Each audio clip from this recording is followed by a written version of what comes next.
चलिए आज एक ऐसी कहानी सुनते हैं जो बहुत पुरानी है, लेकिन आज भी उतनी ही सच्ची है। ये कहानी है 3 भाइयों की, उनके दिल की और एक पिता की परीक्षा की।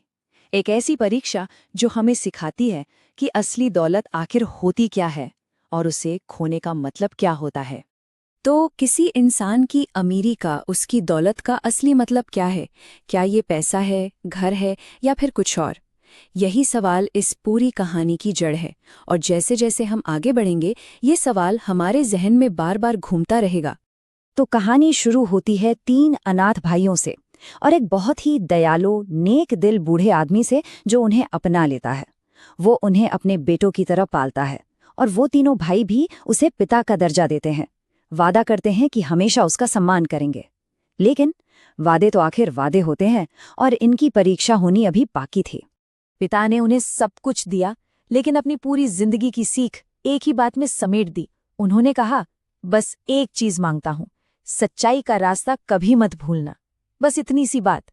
लेकिन ये साधारण सी लगने वाली सलाह ही उनकी पूरी जिंदगी का इम्तिहान बन जाएगी। अब देखना ये था कि कौन इस पर खरा उतरता है और कौन इसे नजरअंदाज कर देता है। ठीक है, तो पिता तीनों की शादी करवाते हैं, उन्हें बसाते हैं ताकि वो अपनी अपनी जिंदगी की शुरुआत कर सकें। और बस यहीं से कहानी में एक मोड़ आता है। तीनों के रास्ते अलग हो जाते हैं। हर कोई वो चुनता है जो उसके दिल के सबसे करीब था, जो उसकी सबसे बड़ी ख्वाहिश थी। और ये चुनाव उनके बारे में बहुत कुछ बता देते हैं। देखिए, सबसे बड़े भाई ने क्या चुना? भौतिक धन, यानी गायें, संपत्ति। मजले वाले ने एक फलता फूलता कारोबार, एक चक्की। लेकिन सबसे छोटा, उसने सबसे सीधी सादी लेकिन शायद सबसे कीमती चीज मांगी, बस थोड़ी सी शांति और प्यार। और यहीं उनके भविष्य की नींव रखी जा रही थी। अब कई साल बीत गए। दोनों बड़े भाई वो तो बहुत अमीर और कामयाब हो गए, लेकिन सवाल ये है कि क्या दौलत के साथ साथ उनका दिल भी बड़ा हुआ?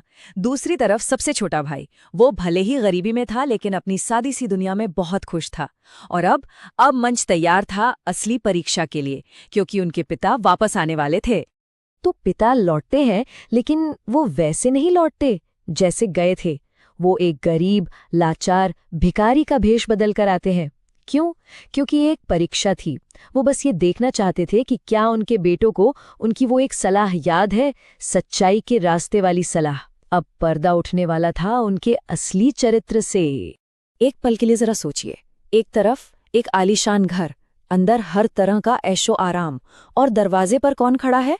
एक भूखा, कमजोर भिखारी।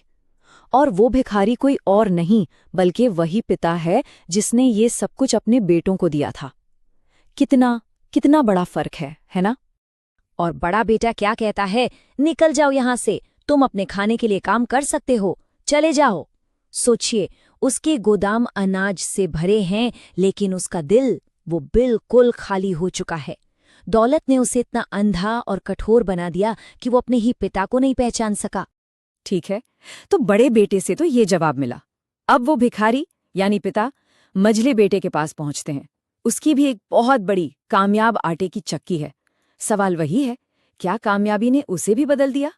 और उसका जवाब भी कुछ वैसा ही था। अगर मैं तुम जैसे हर किसी को खिलाने लगा तो मेरे पास क्या बचेगा? जाओ यहां से। देखिए, यहां लालच नहीं बल्कि डर बोल रहा है, दौलत खोने का डर। इस डर ने उसके दिल को भी छोटा कर दिया था। वो ये भूल ही गया कि असली दौलत तो बांटने से बढ़ती है, जमाखोरी से नहीं। अब कहानी उस मोड़ पर आती है जहां शायद आखिरी उम्मीद बची है।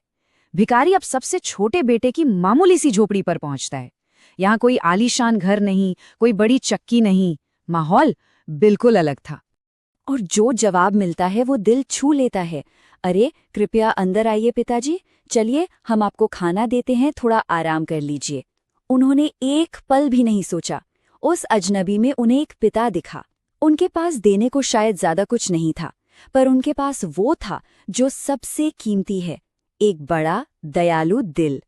लेकिन बड़े भाइयों ने जो किया था उसका अंजाम बहुत जल्द मिलने वाला था।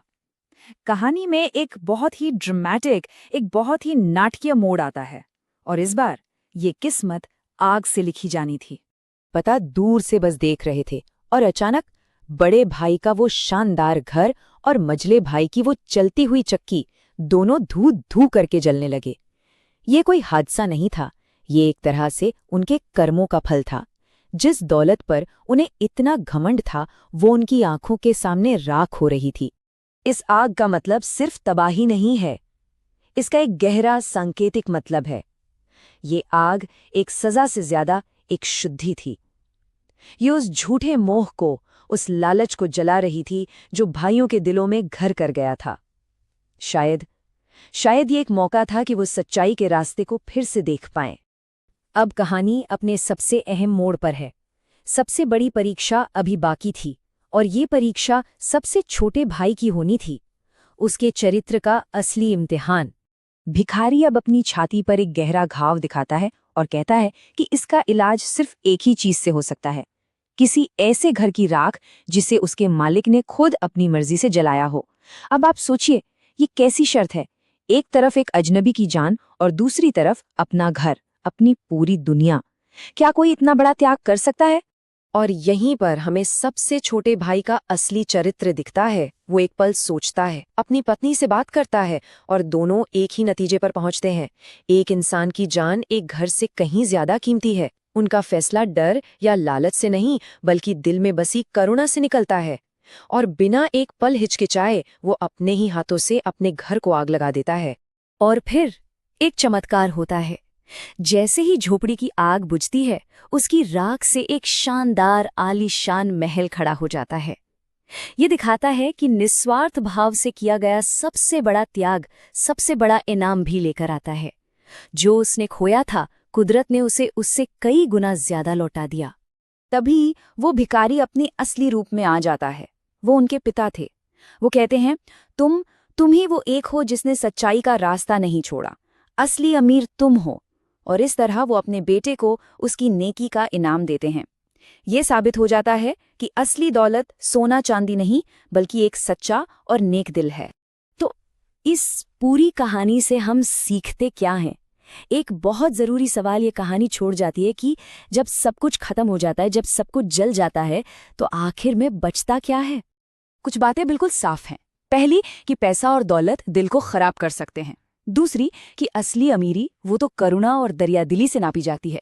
निस्वार्थ काम ही आपको असल में अमीर बनाते हैं। और सबसे बड़ी बात, इंसान का असली चरित्र तब नहीं दिखता जब उसके पास सब कुछ हो, बल्कि तब दिखता है जब उसके ऊपर मुश्किल आती है।